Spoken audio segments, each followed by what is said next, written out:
स्वागत है और आप हमारे साथ देख रहे हैं समाचार 24 और आपको बताना चाहेंगे इस समय क्योंकि कोरोना की विषम परिस्थितियों में देश इस समय घिरा हुआ उत्तर प्रदेश जो कि देश का सबसे बड़ा राज्य है ये घिरा हुआ है और आपको बताना चाहेंगे उत्तर प्रदेश के कई जिलों से हमारे पास खबरें आई। कहीं के मेयर ने एक लेटर लिखा उत्तर प्रदेश के मुख्यमंत्री योगी आदित्यनाथ को कि मेरे शहर को बचा लीजिए। इस पर चर्चा करने के लिए हमारे साथ मौजूद हैं कांग्रेस के वरिष्ठ नेता हैं, राष्ट्रीय प्रवक्ता हैं, 9 बार के विधायक रह चुके हैं प्रमोद तिवारी जी मौजूद है। तिवारी जी स्वागत है पहले तो आपका। धन्यवाद भैया। तिवारी जी क्योंकि मैं अपने अभी सवालों की लिस्ट शुरू करूंगा उससे पहले मैं चाहूंगा प्रमोद तिवारी जी वर्तमान स्थिति पर भारत सरकार हो या योगी सरकार हो इस समय आप किस तरह से देख रहे हैं इस विषम परिस्थिति को? चारों तरफ मैं देख रहा हूँ कंफ्यूजन जी। जो होना चाहिए वो हो नहीं रहा है, जो नहीं होना चाहिए वही हो रहा है।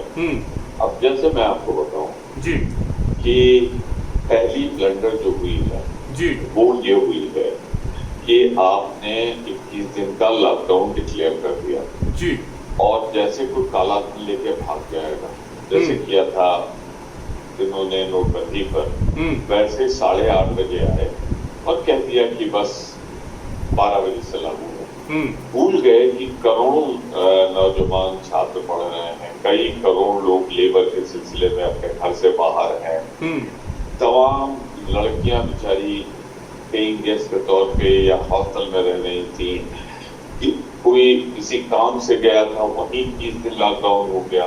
पहली ब्लंडर वहां हुई जी। फिर करते क्या है हम आज की तारीख में भी किस किट से आप चेकिंग कर रहे हैं जो फॉल्टी है, गलत है, जिसको आपने दुगने दाम पे खरीदा है, उस किट से आप जांच कर रहे हैं। मेरा सीधा सवाल है, उसका वो पहलू छोड़िए कि कितने प्रतिशत महंगा खरीदा गया, पर उस किट से जिसकी जांच हुई होगी और वो नेगेटिव पाया गया जबकि वो पॉजिटिव था, वो सोसाइटी में जाएगा, समाज में जाएगा, कितने लोगों को संक्रमित कर रहा होगा, उसकी क्या गलती? उससे तो भरोसा आपकी जांच पे किया।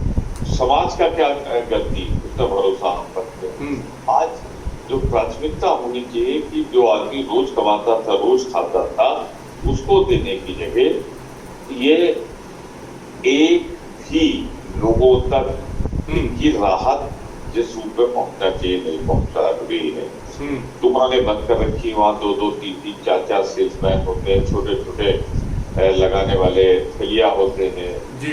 इनके सब के बारे में कहा था 7,500 रुपए तो कम से कम दे दो। ये छोड़िए, जो सबसे बड़ी ब्लंडर हो रही, जो मैं एक जिम्मेदारी के साथ कह रहा हूँ जी, क्या कर रही है, जो राशन की सप्लाई हो रही है, तमाम कार्ड काट दिए गए, उनको तो मिल नहीं रहा है, और जिनको मिल भी रहा है, जो सोर्स है टॉप पे, वहीं से बोरी में 5 किलो, 7 किलो, 8 किलो कम करके गेहूं भेजा जा रहा है, अनाज भेजा जा रहा है। तो निश्चित रूप से जब 5 किलो आप ऊपर से ही निकालोगे तो नीचे पहुंचते तो 10 किलो यूं ही निकला जा रहा है जी। ये मिलता किसको है? अत्यंत गरीब निर्धन लोगों को। कोई इनका कंट्रोल नहीं है राशन के वितरण व्यवस्था पर। बीच में जो बिचौलिए हैं उन्होंने और कुछ कर्मचारियों के माध्यम से कर रहे हैं। अब आपने लगा दिया, ये चल रहा है, ये 40 दिन पूरे होने वाले हैं 3-4 दिन बाद जी। कोई आपके पास क्या कोई स्कीम है? सिर्फ लॉकडाउन कर देने सब कुछ हो जाएगा जी? अरे भैया, जहाँ पे संक्रमित लोग हैं उस मोहल्ले को लॉकडाउन करो, उस पूर्वे को लॉकडाउन करो, उस गांव को लॉकडाउन करो। आप तो पूरा हिंदुस्तान लॉकडाउन कर दे रहे हो। कर्मचारी तो वही है, पुलिस तो वही है, डॉक्टर्स तो उतने ही हैं, सब फटीक में है, थक रहे हैं और लोगों का कोई इलाज नहीं हो पा रहा है। मेरा सुझाव था जो मैंने दिया मुख्यमंत्री जी को भी, कल केंद्रीय मंत्रियों को भी, मेहरबानी करके आप इंसान को लॉकडाउन न करिए, बल्कि आप लॉकडाउन करिए वायरस को, वायरस से संक्रमित लोगों को या उससे प्रभावित क्षेत्र में। मान लीजिए किसी एक को है तो उस मोहल्ले को लॉकडाउन कर दिया, पूर्वे को लॉकडाउन कर दिया, गांव को लॉकडाउन कर दिया। आप तो पूरा प्रदेश लॉकडाउन किए दे रहे हो, नतीजा हो रहा है, ब्रीच हो रहा है, आपके पास टेस्टिंग किट नहीं, आप टेस्ट नहीं कर रहे हो और ये फैल रहा है। तिवारी जी, मैं अपने सवाल शुरू करता हूँ। आपने बहुत अच्छी बात रखी, आपने बताया लोगों में कंफ्यूजन है, लोगों को ये नहीं पता है लॉकडाउन कब खुलेगा, लोगों को ये नहीं पता अपने घर कैसे जाना है। तिवारी जी, सबसे पहला सवाल, क्योंकि उत्तर प्रदेश से आप आते हैं, उत्तर प्रदेश में आपका बहुत पुराना नाता रहा है और उत्तर प्रदेश के एक बड़े चेहरे के रूप में आप जाने जाते हैं। क्या योगी सरकार की पुलिस को आप बधाई नहीं देना चाहेंगे, शुभकामनाएं नहीं देना चाहेंगे कि अचानक से एटा में 5 लोगों की निर्मम हत्या होती है और योगी की पुलिस अगले दिन केस खोल देती है, वहीं 2 साधुओं की बुलंदशहर में हत्या होती है, अगले दिन वो केस का चिट्ठा खुल जाता है। इतनी काबिल पुलिस, इतनी क्रिएटिव पुलिस आपको और कहीं दिखती है उत्तर प्रदेश के अंदर? देखिए, मैं एक बात तो आपसे कह दूं जी कि पुलिस पर बहुत दबाव है जी। पुलिस पिछले 35 दिनों से जी सिपाही से लेके सर्वोच्च स्तर तक के लोग जिस तरीके से अपनी ड्यूटी को अंजाम दे रहे हैं, वो निश्चित रूप से कुछ अगर एक्सेप्शन छोड़ दिए जाए तो सबने अपने फर्ज को अदा किया है। मैं उन्हें बधाई देता हूँ, योद्धाओं को सलूट करता हूँ। लेकिन जी, सवाल तो ये है कि ये 5 हत्या हुई हैं आपके एटा का निकल। बिल्कुल बिल्कुल। इन 5 हत्याओं के बारे में आप जरा सा जो सरकारी रिलीज है उसका पॉइंट नंबर 12 बिल्कुल 12 बिल्कुल, उसमें लिखा हुआ है जो डॉक्टर्स की क्या ओपिनियन है, 3 डॉक्टर्स की ओपिनियन जो सरकारी प्रेस रिलीज में है। बिल्कुल। घरेलू कलह के कारण जी आत्महत्या प्रतीत होती है। डॉक्टरों को आप जी डॉक्टर कैसे इस नतीजे वही तिवारी जी, मैंने वो रिपोर्ट देखी, भाजपा के वरिष्ठ प्रवक्ता ने हमारे पास वो रिपोर्ट व्हाट्सएप के माध्यम से भेजी। उसमें पहलुओं में जिक्र था कि घरेलू कलेश थी या घरेलू कोई भी आपस में विवाद था। तो ये तो बड़ी वैसी बात, विचित्र बात हो गई कि घर की अंदर की चीजों का अचानक से उस पैनल को पता चल जाना जो उसमें जांच कर रहा है। जी देखिए, मैं तो क्रिमिनल साइड का वकील रहा हूँ, राजनीति के बाद भी वकालत करता हूँ। जी जी। पोस्टमार्टम में डॉक्टर कैसे इसको कह सकता है? ये तो मैटर ऑफ इन्वेस्टिगेशन, तफ्तीश का विषय जी, तभी तो गले से नहीं उतर रही ना सर। तो इससे लगता है कि सब कुछ जल्दबाजी में किया गया। फिर जी जी एग्रीड कौन है? जी। उस घर का इकलौता व्यक्ति जी जिस पर कहा जा रहा है कि जिसने सब कुछ किया है, उसका पति जी अचौरी जी जो रुड़की में काम करते थे, जो सूचना मिलने पर आए, वो संतुष्ट नहीं आपकी जान से। वो कहते कोई कारण नहीं हो सकता। आर्थिक रूप से भी अगर हम आप देखें जी तो वो रिटायर्ड स्वास्थ्य अधिकारी हैं, ये खुद मल्टीनेशनल में अच्छी पे पे है, तो कोई आर्थिक कारण तो नहीं हो सकता। जी जी जी। तो ये कोई ना कोई कारण है, लेकिन पुलिस जबरदस्ती जल्दबाजी में ये कर रही है। बिल्कुल। मैं कहना चाहता हूँ कि इसकी निष्पक्ष जांच के लिए सीबीआई जांच हो और हाई कोर्ट या सुप्रीम कोर्ट मॉनिटरिंग करे, तभी बात सामने आएगी। अब दोनों साधुओं की बात पे आ जाइए। बिल्कुल। ये दोनों साधु जी, ये हत्या जो हुई है इकलौते आदमी ने की। जरा दोनों साधुओं की एज देखी। बिल्कुल। वो इतने नशे में है कि पुलिस में बयान नहीं दे पा रहा है जिसने मारा है, और इतने नशे में होने के बाद 2 लोगों को मार रहा है, इधर से कोई रजिस्टर नहीं हो रहा। कोई बुजुर्ग साधु नहीं थे वो जी। उसमें एक काफी कुछ ठीक था, दूसरा भी तो था कि अपने ऊपर होने वाली चोटों का मुकाबला कर लेता। जी जी। तो ये सारी कहानियां, कानून व्यवस्था नाम की चीज नहीं रह गई है। लगता है कि कानून व्यवस्था हाथ से निकल गई। तो मैं कुल मिला के इतना कहना चाहता हूँ कि ना इस समय उत्तर प्रदेश में जंगल राज। अच्छा तिवारी जी, एक प्रश्न मैं आपसे और करना चाहूंगा। आजकल का माहौल कुछ ऐसा हो चुका है, चाहे तो मैं लखनऊ की बात करूं, वहां पर पीपीई किट जो है वो खराब पहुंचती है, लेकिन जो उसकी शिकायत करता है तो वहां एसआईटी जांच बैठ जाती है, खबर लीक कैसे होती है।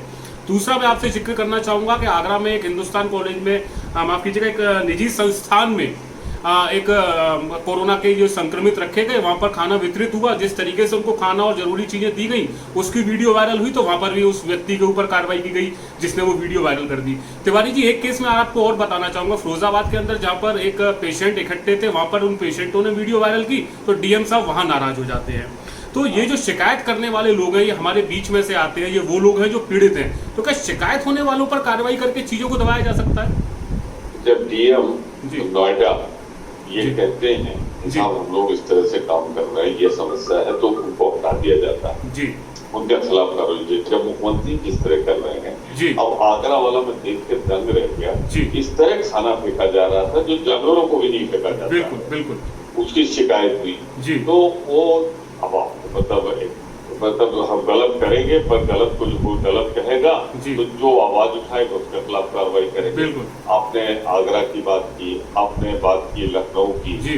लखनऊ में अब अगर किट गलत आई तो 2 ढंग से देखिए, 150, 200, 300% तो जो दलाली मुनाफाखोरी हुई वो अलग है, पर उस संभावना को देखिए जो रॉन्ग किट से समाज में चला जाएगा, अपने परिवार में चला जाएगा। मान लीजिए वो कोरोना पॉजिटिव था और खराब किट के कारण निगेटिव दिखाई पड़ा है, तो उसने अपने परिवार को नहीं फैलाया।